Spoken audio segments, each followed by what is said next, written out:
मैंने अपनी पत्नी को ट्रेंडिंग सर्च लिस्ट में देखा। वह और मशहूर बेस्ट एक्टर गु यानचेन एक दूसरे का हाथ कसकर थामे समुद्र के किनारे एक छोटी बच्ची के साथ टहल रहे थे। फोटो की हेडलाइन साफ साफ लिखी थी, एक्सक्लूसिव, गु यानचेन की सान्या में निजी छुट्टियां। वह छोटी बच्ची हूबहू गु यानचेन जैसी दिख रही थी और मेरी पत्नी लिन शिरोंग इस समय किचन में मेरे लिए रात का खाना बना रही थी। मैं अपने फोन की स्क्रीन को खाली नजर से घूरता रहा। मुझे लगा जैसे मेरी पूरी दुनिया ही उलट पुलट हो गई हो। वह चेहरा मेरे लिए बहुत ज्यादा जाना पहचाना था। वह पक्का मेरी पत्नी लिन शिरोंग ही थी, लेकिन वह गु यानचेन के साथ क्यों थी? वे सान्या के समुद्र तट पर क्यों थे? मैंने फोटो को झूम करके और करीब से देखा। लिन शिरोंग की मुस्कान इतनी स्वाभाविक और प्यारी थी, बिल्कुल भी ऐसी नहीं थी जैसी किसी की चोरी छिपे फोटो खींचे जाने पर होती है। और वह छोटी बच्ची सिर्फ गु यानचेन की हमशक्ल ही नहीं थी, बल्कि उसके चलने का अंदाज भी कुछ कुछ वैसा ही था। पतिदेव, खाने का समय हो गया है। मैंने खुद को शांत करने की जबरदस्ती कोशिश की। आ रहा हूँ। डाइनिंग रूम की तरफ जाते हुए मैंने लिन शिरोंग के हाव भाव को ध्यान से देखा। वह किसी भी दूसरे दिन से अलग नहीं लग रही थी। वह तो कोई हल्की फुल्की धुन भी गुनगुना रही थी, जिससे लग रहा था कि वह बहुत अच्छे मूड में है। आज काम कैसा रहा? ठीक था। और तुम्हारा? आज घर पर क्या किया? बस घर पर ही रही और एक किताब पढ़ी, थोड़ा योगा किया। ओह हाँ, मैं अगले हफ्ते स्पा जाना चाहती हूँ। क्या ये ठीक रहेगा? उसने मेरी तरफ देखकर पलकें झपकाईं। अगले हफ्ते? मैंने मन ही मन ताना मारा। तुम अगले हफ्ते उस बेस्ट एक्टर से मिलने जाना चाहती हो, है ना? बिल्कुल जा सकती हो। तुम जहाँ चाहो वहाँ जा सकती हो। धन्यवाद पतिदेव, तुम मेरे लिए सबसे अच्छे हो। मैंने उसकी साफ मासूम आंखों में देखा। अगर मैंने वह फोटो अपनी आंखों से न देखी होती तो मैं कभी यकीन न करता कि यह इतनी सौम्य नेक औरत मुझे धोखा दे रही है। खाना खाते समय मैं खुद को रोक नहीं पाया और मैंने अपना फोन निकालकर दोबारा चेक किया। वह ट्रेंडिंग खबर तब तक हटाई जा चुकी थी, यहाँ तक कि उससे जुड़ी सारी चर्चाएं भी पूरी तरह से मिटा दी गई थीं। इतनी तेजी से, इतनी पूरी तरह से सब कुछ मिटा दिया गया। पक्का कोई बहुत ताकतवर इंसान था जो पर्दे के पीछे से सब कुछ कंट्रोल कर रहा था। मुझे वो सारे मौके याद आए जब लिन शिरोंग रहस्यमय तरीके से बाहर जाती थी। वो दिन जब वो कहती थी कि वो अपनी सहेलियों के साथ घूम रही है। वो समय जब वो कहती थी कि वो अपने माता पिता से मिलने जा रही है। आखिरकार अब सब कुछ समझ में आ गया। क्या हुआ पतिदेव? आज आप इतने चुप चुप क्यों हैं? कुछ नहीं, बस काम की बातें हैं। वैसे क्या आप एक्टर गु यानचेन को जानते हैं? मैंने देखा कि लिन शिरोंग का हाथ जरा सा रुका, लेकिन वो तुरंत ही नॉर्मल हो गई। बेशक मैं जानती हूँ, आखिर वो एक बहुत मशहूर और बेहतरीन एक्टर है। आप क्यों पूछ रहे हैं? ओह कुछ नहीं, मेरे एक दोस्त ने बताया कि उसकी एक नई फिल्म आने वाली है जिसमें इन्वेस्टमेंट की जरूरत है। उसने पूछा कि क्या मुझे इसमें दिलचस्पी है। ये तो बहुत बढ़िया है। उसकी फिल्में शायद बहुत पैसा कमाती हैं। मैंने उसकी आंखों की गहराई में घबराहट की एक झलक देखी। मैंने इस बारे में और ज्यादा जोर नहीं दिया, लेकिन मेरे दिल में यह पक्का था कि वे दोनों एक दूसरे को जानते हैं और उनका रिश्ता बिल्कुल भी सीधा साधा नहीं है। रात के खाने के बाद लिन शिरोंग नहाने चली गई। मैंने इस मौके का फायदा उठाकर उसका फोन चेक किया। कॉल लॉग पूरी तरह से साफ था। उसके वीचैट मैसेज में भी कुछ भी अजीब नहीं था, लेकिन मैंने एक बात पर गौर किया। उसकी गैलरी में हमारी एक भी साथ वाली फोटो नहीं थी। उसमें बस नजारे और सेल्फी ही थी। मैं स्क्रॉल करता रहा। एक छिपे हुए फोटो एल्बम में मुझे अपना जवाब मिल गया। उसमें दर्जनों फोटो थीं। वे सभी फोटो उसकी और गु यानचेन की एक साथ थीं। उस छोटी बच्ची की फोटो भी थी। फोटो की तारीखें बहुत लंबे समय तक फैली हुई थीं। सबसे पुरानी फोटो 10 साल पहले की थी। 10 साल पहले ठीक उसी समय हमारी शादी हुई थी। मेरे हाथ कांपने लगे। तो इसका मतलब ये था कि शुरू से ही मैं उसके लिए बस एक मजाक था। बाथरूम से एक आवाज आई। मैंने जल्दी से फोन वापस वहीं रख दिया जहां वह था और नॉर्मल दिखने की पूरी कोशिश की, लेकिन मेरा दिल पूरी तरह से जम चुका था। अगले कुछ दिनों तक मैंने चुपके से जांच पड़ताल शुरू कर दी। मैंने इस इंडस्ट्री के सबसे पुराने और अनुभवी पैपाराजी ओल्ड वांग से संपर्क किया। वह मशहूर हस्तियों की निजी जिंदगी के राज खोलने में माहिर था। उसके पास जो राज्य हैं, उनसे आधी एंटरटेनमेंट इंडस्ट्री तबाह हो सकती है। प्रेसिडेंट सू, अचानक गु यानचेन में इतनी दिलचस्पी क्यों? मैं उसकी फिल्म में इन्वेस्ट करना चाहता हूँ, इसलिए मुझे पहले उसके कैरेक्टर के बारे में जानना होगा। तुम्हें जो कुछ भी पता है सब बताओ। गु यानचेन? ऊपर से तो उसने अपनी एक एकदम परफेक्ट इमेज बना रखी है, लेकिन असल में पर्दे के पीछे बहुत कुछ गड़बड़ चल रहा है। जैसे कि वह असल में काफी समय से शादीशुदा है। उसकी एक बेटी भी है, लेकिन अपनी सिंगल वाली इमेज बनाए रखने के लिए उसने हमेशा यह बात अपने फैंस से छिपा कर रखी है। मैं सालों से उस पर नजर रख रहा हूँ। उसकी पत्नी भी काफी खूबसूरत है और वह एक अमीर परिवार से आती है। क्या तुमने कभी उसकी पत्नी को देखा है? मैंने तो उसकी कुछ तस्वीरें भी खींच ली हैं, लेकिन मैं उन्हें पब्लिश करने की हिम्मत नहीं कर सकता। गु यानचेन के पीछे जो सपोर्ट है वह बहुत ज्यादा पावरफुल है। उसने मुझे दिखाने के लिए कुछ तस्वीरें निकाली और सच में तस्वीरों में जो औरत थी वह लिन शिरोंग ही थी। उसका नाम क्या है? लिन शिरोंग। सुना है उसका परिवार बहुत अमीर है। उसके पिता रियल एस्टेट के बिजनेस में हैं। वह और गुयान शेन कॉलेज में साथ पढ़ते थे। उन्होंने कॉलेज के दिनों में ही डेटिंग शुरू कर दी थी। उन्होंने 10 साल पहले शादी रजिस्टर करवा ली थी, लेकिन उन्होंने हमेशा इसे लोगों से छिपा कर रखा। उनकी बेटी कितने साल की है? करीब 8 या 9 साल की। वह बिल्कुल गुयान शेन जैसी दिखती है। प्रेसिडेंट सू, आपको इसमें इतनी दिलचस्पी क्यों है? आप इसे लीक करने का तो नहीं सोच रहे हैं, है ना? सच नहीं, बस ऐसे ही जानने की इच्छा हुई। यह अच्छी बात है। मेरी सलाह है कि आप इस खबर के चक्कर में न पड़ें। गुयान शेन की पीआर टीम बहुत ज्यादा मजबूत है। पिछली बार जब एक छोटे से टैबलॉइड ने उसे बेनकाब करने की कोशिश की थी, तो अगले ही दिन उसे बंद करवा दिया गया था। मैंने सिर हिलाया, लेकिन मन ही मन मुस्कुराया। गुयान शेन कितना भी काबिल क्यों ना हो, वह मेरे पास मौजूद संसाधनों का मुकाबला नहीं कर सकता। जब मैं घर पहुंचा तो लिन शुरेन गला साफ करते हुए लिविंग रूम में टीवी देख रही थी। मुझे देखते ही वह तुरंत मेरे पास आ गई। जान, तुम वापस आ गए? हाँ, मैंने रात का खाना बना लिया है। तुम्हारी सारी पसंदीदा डिशें बनाई हैं। वह पंजों के बल खड़ी हुई और मेरे गाल पर किस किया। उसे देखकर मुझे घिन के अलावा और कुछ महसूस नहीं हुआ। इस औरत की एक्टिंग सच में बहुत जबरदस्त थी। जान, हमारी शादी को कितने साल हो गए हैं? 10 साल। अचानक ये क्यों पूछ रहे हो? बस ऐसा लगा कि समय कितनी तेजी से बीत गया। पिछले 10 सालों में क्या तुम्हें कभी मुझसे शादी करने का पछतावा हुआ है? ये मुझे पछतावा क्यों होगा? तुम मेरे लिए इतने अच्छे हो और मैं दुनिया की सबसे खुश औरत हूँ। लिन शुरेन की आंखों में एक पल के लिए कुछ हलचल हुई, फिर उसने मेरी बांह पकड़ ली। मुझे जोर से हंसी आ गई। एक औरत जिसके एक ही समय में 2 मर्द हों, वह खुश तो होगी ही। अगर किसी दिन मैं इस दुनिया में न रहूं तो तुम क्या करोगी? जान, तुम ऐसी मनहूस बातें क्यों कर रहे हो? बस ऐसे ही मान लो, अगर सच में वह दिन आ गया तो मैं अपनी बाकी की जिंदगी तुम्हारे लिए विधवा बनकर बिताऊंगी। अपनी बाकी की जिंदगी विधवा बनकर बिताओगी। मैंने मन ही मन ताना मारा। मुझे डर है कि जब वह समय आएगा तो तुम उस गुयान शेन के साथ मिलने और अपने रिश्ते को तुरंत सबके सामने लाने के लिए बेताब हो जाओगी। रात का खाना खत्म करने के बाद मेरे पर्सनल असिस्टेंट जाओ जेंग का फोन आया। प्रेसिडेंट सू, जिन कागजों की जांच करने के लिए आपने मुझसे कहा था, वे तैयार हैं। मैंने लिन शुरेन की तरफ देखा। वह खाने में मग्न थी। उन्हें मेरे ईमेल पर भेज दो। फोन रखने के बाद मैंने कुछ काम निपटाने के बहाने स्टडी रूम में जाने का बहाना बनाया। फिर मैंने अपना कंप्यूटर चालू किया। झाओ जेंग ने जो कागज भेजे थे, उनमें लिन शुरेन और गुयान शेन के रिश्ते के बारे में बहुत बारीक जानकारियां थीं। उस बच्ची के बारे में और इस बारे में कि पिछले 10 सालों से उन्होंने सब कुछ कैसे छिपा कर रखा था। पता चला कि लिन शुरेन के पिता लिन जियांगहोंग हैं। वे सच में रियल एस्टेट के कारोबार में हैं और वे गुयान शेन की पहली फिल्मों के इन्वेस्टर भी थे। लिन शुरेन और गुयान शेन ने कॉलेज के दिनों में ही एक दूसरे को डेट करना शुरू कर दिया था। ग्रेजुएशन के तुरंत बाद ही उन्होंने शादी कर ली थी, लेकिन गुयान शेन के करियर की खातिर दोनों ने अपनी शादी को राज रखने का फैसला किया। लिन शुरेन ने तो अपना नाम भी बदलकर अपनी मौजूदा पहचान अपना ली थी, और मैं तो बस उनकी इस साजिश का एक मोहरा था। मैं पढ़ता रहा और मुझे और भी ज्यादा गुस्सा दिलाने वाली जानकारियां मिली। पिछले 10 सालों में लिन शुरेन ने सिर्फ मेरी हैसियत का इस्तेमाल अपनी पहचान छिपाने के लिए ही नहीं किया। उसने गुयान शेन की फिल्मों के लिए फंड जुटाने के वास्ते इन्वेस्टमेंट की दुनिया में मेरे संपर्कों का भी फायदा उठाया।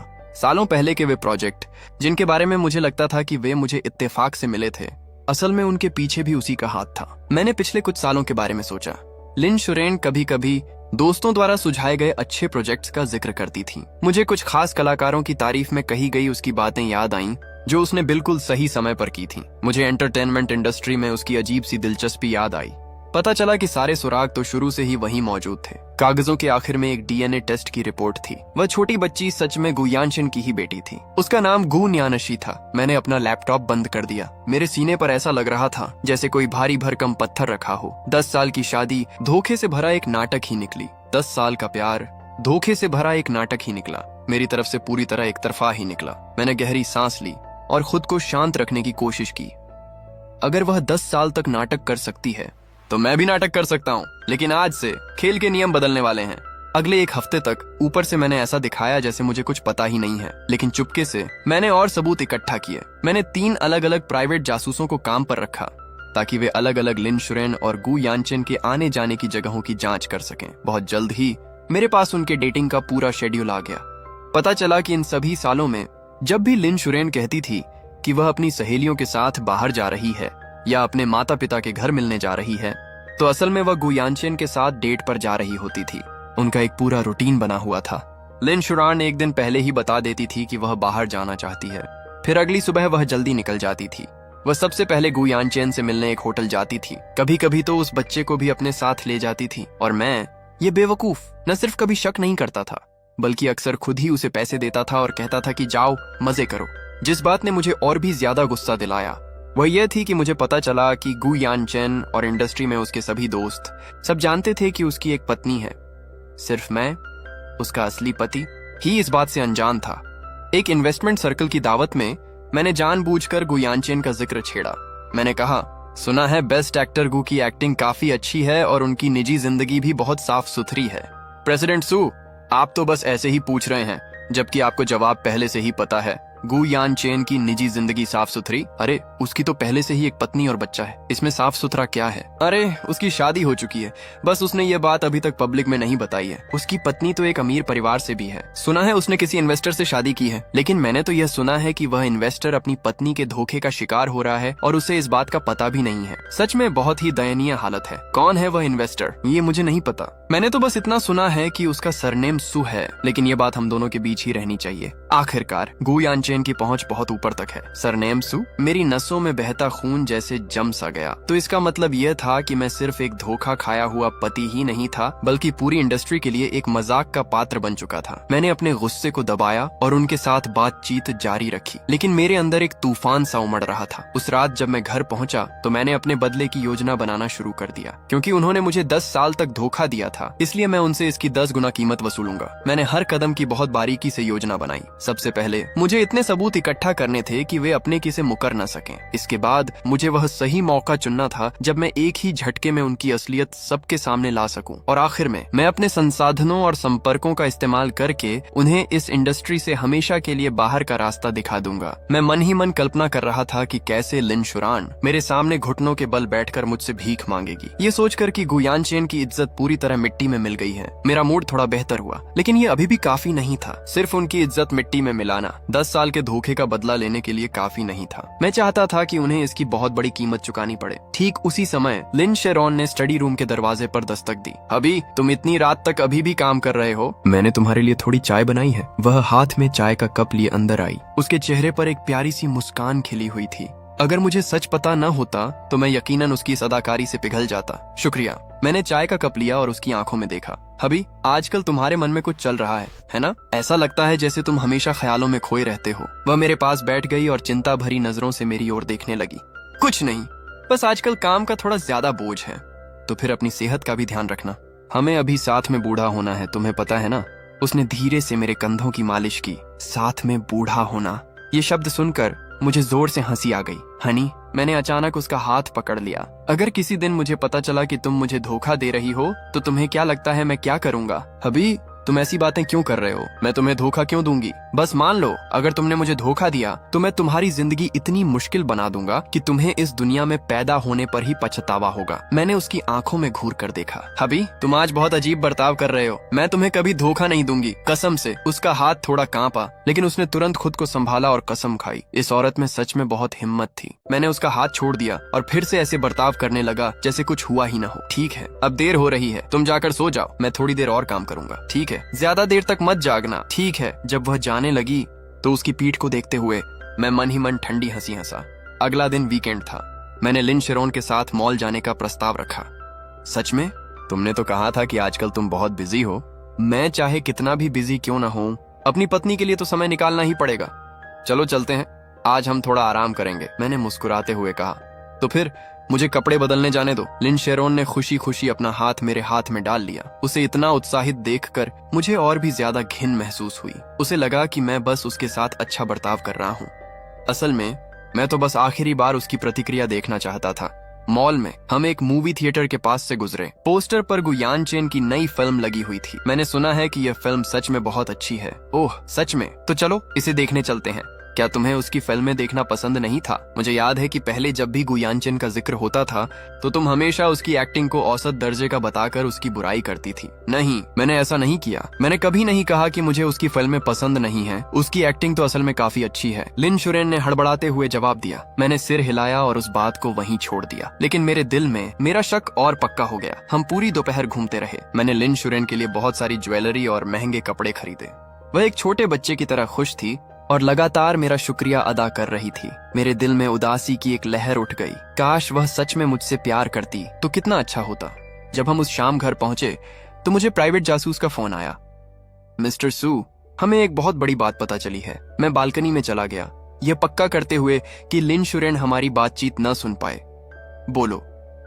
आज दोपहर जब आप दोनों शॉपिंग कर रहे थे तो गु यानचेन भी उसी मॉल में था। हमारी नजर के हिसाब से वह पूरे समय आप दोनों का पीछा कर रहा था। मेरे दिल की धड़कन तेज हो गई। क्या तुम्हें पक्का पता है? बिल्कुल। इसके अलावा हमें यह भी पता चला कि जब लिन शुरेन कपड़े ट्राई करने गई थी तो उसने चुपके से उसे मैसेज किया था। तो आज उसके इतना खुश होने की वजह यह नहीं थी कि मैं उसे बाहर ले गया था, बल्कि यह थी कि उसे अपने प्रेमी के साथ एक ही जगह पर रहने का मौका मिला। और कुछ पता चला? हाँ, हमें पता चला है कि गु यानचेन अभी एक नई फिल्म की तैयारी कर रहा है। इस फिल्म में पैसा लगाने वाली एक विदेशी कंपनी है, लेकिन हमारी जांच के हिसाब से इस कंपनी के पीछे जो बॉस है वह बहुत हद तक लिन शुरेन का पिता ही है। मैंने अपनी आंखें बंद की और गहरी सांस ली तो पता चला कि शुरू से आखिर तक मैं उनकी साजिश में बस एक मोहरा था। उन्होंने मेरे जान पहचान वालों और मेरे पैसों का इस्तेमाल करके गु यानचेन के करियर का रास्ता साफ किया। मिस्टर सू, क्या आप चाहते हैं कि हम जांच जारी रखें? हाँ, जारी रखो। मैं उनके सारे राज जानना चाहता हूँ। फोन रखने के बाद मैं बालकनी में खड़ा होकर रात के नजारे को देखने लगा। पिछले 10 सालों से मैं एक बहुत बड़े झूठ में जी रहा था। मैं उनसे इन 10 सालों के धोखे का बदला लूंगा और उन्हें इसकी बहुत बड़ी कीमत चुकानी पड़ेगी। जान, आज बहुत मजा आया। मेरे साथ शॉपिंग पर चलने के लिए शुक्रिया। यह तो मेरा फर्ज है। जान, शायद मुझे कल से कुछ दिनों के लिए बिजनेस ट्रिप पर जाना पड़ सकता है। कहाँ? बीजिंग। एक जरूरी प्रोजेक्ट है जिसके बारे में मुझे बातचीत करनी है। तो अपना ध्यान रखना, सुरक्षित रहना, अपना अच्छे से ख्याल रखना, ठीक है? लिन शुरेन की आंखें चमक उठी, लेकिन उसने जल्दी से अपनी खुशी छिपा ली। मुझे पता था कि वह खुश क्यों थी।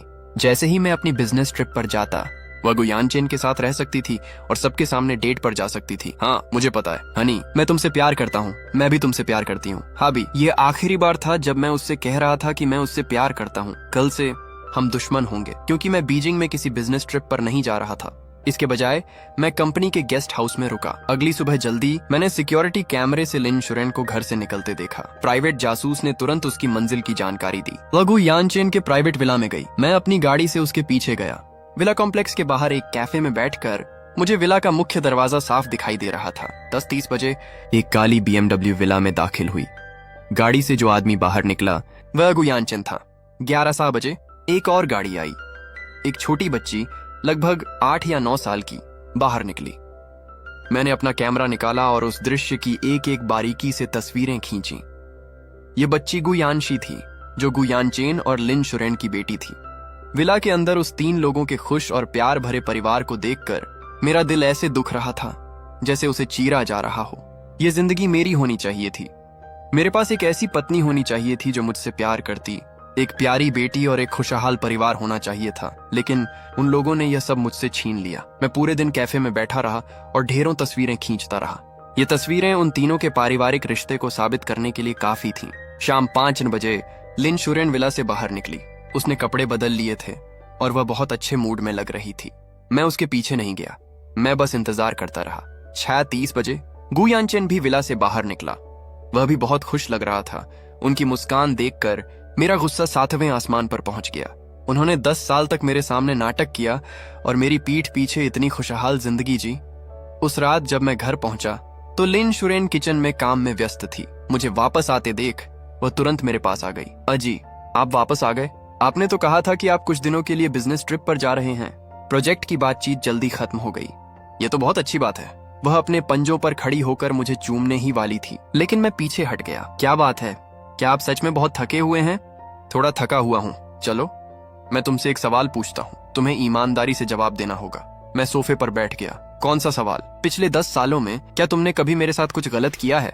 नहीं, मैं तुम्हारे साथ ऐसा क्यों करूंगी? मैंने सच में ऐसा कुछ नहीं किया। मैंने उसकी आंखों में घूर कर देखा। वह मेरे बगल में बैठने ही वाली थी कि मैं खड़ा हो गया। मैं स्टडी रूम में गया, तस्वीरों का वह ढेर निकाला और लिविंग रूम में वापस आ गया। तो फिर इन तस्वीरों के बारे में बताओ। मैंने तस्वीरों का वह ढेर कॉफी टेबल पर फेंक दिया। जैसे ही लिन शेरोन ने तस्वीरें देखी, उसका चेहरा तुरंत पीला पड़ गया। उसके हाथ कांपने लगे। उसने घबराई हुई आंखों से मेरी तरफ देखा। तुम्हें ये तस्वीरें कहाँ से मिली? तुम मुझसे पूछ रही हो कि मुझे तस्वीरें कहाँ से मिली? तुम्हें तो यह बताना चाहिए कि तुम और गु यानचेन उस विला में एक साथ क्यों नजर आए, और वह बच्चा बिल्कुल उसी जैसा क्यों दिखता है? मैंने ताना मारा। लिन शेरोन की आंखों से आंसू बहने लगे। पतिदेव, प्लीज मुझे अपनी बात समझाने दो। समझाने दूं?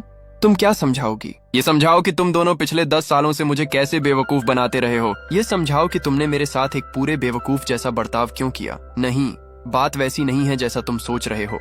तुम और गु यानचेन, क्या बात है? तुम दोनों का आपस में क्या रिश्ता है? मैं उसके और करीब चला गया। लिन शेरोन पूरी तरह टूट गई और घुटनों के बल जमीन पर गिर पड़ी। हम एक दूसरे को जानते तो हैं, लेकिन हमारे बीच क्या नहीं हुआ? शादी नहीं हुई, बच्चा नहीं हुआ। मैंने और भी तस्वीरें निकाली जिनमें उनके शादी के सर्टिफिकेट की एक कॉपी भी थी। अब इन सब के बारे में क्या कहोगी? शादी का सर्टिफिकेट देखते ही लिन शेरोन पूरी तरह से बिखर गई। वह जमीन पर लेटकर फूट फूट कर रोने लगी। मुझे माफ कर दो, मुझे माफ कर दो पतिदेव, मुझसे गलती हो गई, मुझसे सच में बहुत बड़ी गलती हो गई। अब तुम्हें अपनी गलती का एहसास हुआ है? अब बहुत देर हो चुकी है। मैंने ऊपर से उसकी तरफ देखा। पतिदेव, प्लीज मुझे अपनी बात समझाने दो। मेरे और गु यानचेन के बीच जो कुछ भी हुआ वह अब अतीत की बात है। अब मैं जिससे सच में प्यार करती हूँ वह तुम हो। वह रेंगती हुई मेरी तरफ आई और मेरे पैरों से लिपट कर रोने लगी, लेकिन मैंने उसे लात मारकर खुद से दूर हटा दिया। बीते हुए कल में तुम्हारा बच्चा तो अभी से 8 या 9 साल का हो चुका है। तुम इसे बीता हुआ कल कैसे कह सकती हो? वह बच्चा, मैंने उस बच्चे को जन्म नहीं दिया है। वह तो गु यानचेन और किसी दूसरी औरत का बच्चा है। लिन शेरोन बेतुकी बातें किए जा रही थी। मैंने डीएनए टेस्ट की रिपोर्ट सीधे उसके चेहरे पर फेंक दी। क्या यह भी झूठी है? डीएनए रिपोर्ट देखते ही लिन शेरोन पूरी तरह से चुप हो गई। वह बस जमीन पर घुटनों के बल बैठकर रोती रही और लगातार माफी मांगती रही। मैंने उस औरत की तरफ देखा। मेरे दिल में उसके लिए नफरत के सिवा और कुछ भी नहीं था। 10 सालों तक उसने मेरे सामने एक नेक पत्नी का नाटक किया, जबकि मेरी पीठ पीछे वह किसी दूसरे आदमी के साथ मजे से जिंदगी बिता रही थी। उसने मुझे क्या समझ रखा था? सुचेन, मुझे पता है कि मुझसे गलती हुई है। मैं तुमसे भीख मांगती हूँ, प्लीज मुझे माफ कर दो। मैं अब कभी भी उससे नहीं मिलूंगी। मुझे माफ कर दो। तुम्हें लगता है कि इस तरह की गलती माफ की जा सकती है? हाँ, की जा सकती है, बशर्ते तुम मुझे माफ करने को तैयार हो जाओ।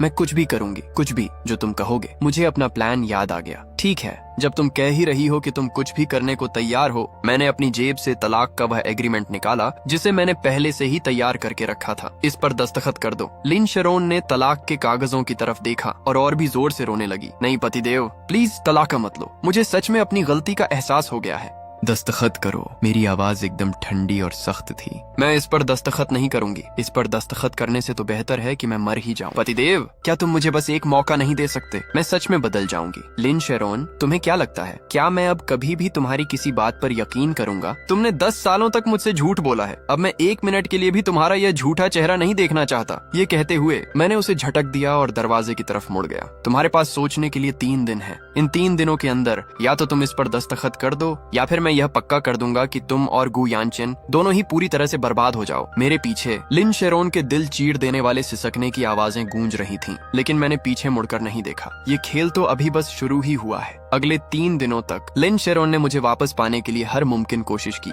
वह मेरे सामने घुटनों के बल बैठ गई और पूरी रात रोती रही। उसने गु यानचेन के साथ अपने रिश्ते के बारे में सब कुछ कबूल कर लिया और कहा कि अब वह सच में मुझसे प्यार करती है, और मुझसे मिन्नतें की कि मैं उसे एक और मौका दे दूं। लेकिन मेरा दिल पूरी तरह से मर चुका था। अगले दिन उसने अपनी सबसे अच्छी दोस्त को मेरे पास उसे मनाने के लिए भेजा।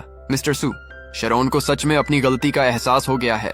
उसने कई दिनों से कुछ भी खाया पिया नहीं है। वह बस रोती रहती है। आप दोनों की शादी को इतने साल हो गए हैं, ऐसे में सब कुछ यूं ही खत्म कर देना बहुत दुख की बात होगी। क्या आपको उसके और गु यानचेन के बारे में पता था? मैंने उस औरत की तरफ ठंडी नजरों से देखा। क्या तुम्हें पता था? ऐसा लगता है कि तुम्हें सब कुछ अच्छी तरह पता था, क्योंकि तुम सबने मेरे साथ एक बेवकूफ जैसा बर्ताव किया। अब कहने के लिए कुछ भी बाकी नहीं है। तीसरे दिन लिन शेरोन के माता पिता भी आ गए। जैसे ही उनकी माँ ने मुझे देखा, वे रोने लगी। शाओसू, हमने शेरोन को बचपन से ही बहुत लाड प्यार से पाला है। उसने जो गलती की वह इसीलिए हुई क्योंकि हमने उसे ठीक से अनुशासन नहीं सिखाया। इतने सालों के हमारे रिश्ते की खातिर प्लीज उसे बस इस एक बार माफ कर दो। आंटी, ये परवरिश का मामला नहीं है। उसने मुझे 10 साल तक धोखा दिया। इस तरह के नुकसान की भरपाई नहीं हो सकती। लेकिन अगर तुम दोनों तलाक ले लोगे तो शेरोन क्या करेगी? उसे तुम्हारे बिना कुछ भी करना नहीं आता। उसके पिता ने भी मुझे मनाने की कोशिश की। मैंने उन दोनों बुजुर्गों की तरफ देखा। मेरे अंदर उदासी की एक लहर उठने लगी। वे भी तो पीड़ित थे, अपनी ही बेटी की वजह से मुसीबत में फंसे हुए। अंकल, आंटी, मैं इस सब के लिए आप लोगों को दोष नहीं देता, लेकिन मेरे और लिन शेरोन के बीच अब कोई गुंजाइश नहीं बची है। तीसरे दिन लिन शेरोन ने एक आखिरी कोशिश की। उसने आत्महत्या करने की धमकी दी। सुचेन, अगर तुम मुझसे तलाक लेने पर अड़े हो तो मैं तुम्हारी आंखों के सामने ही अपनी जान दे दूंगी। उसने एक फल काटने वाला चाकू अपनी गर्दन पर रख लिया।